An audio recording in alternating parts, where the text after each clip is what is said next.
vamos a ir con el segundo punto de la muñeira. Vamos a empezar con el pie derecho.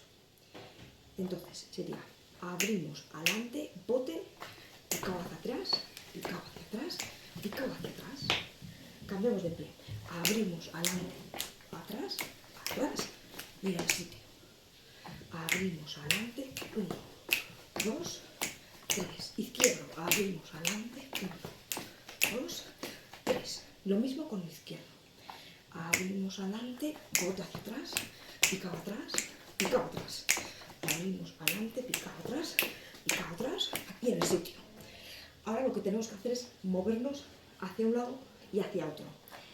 Empezamos con el pie derecho y vamos a girar primero a nuestra izquierda y luego a nuestra derecha.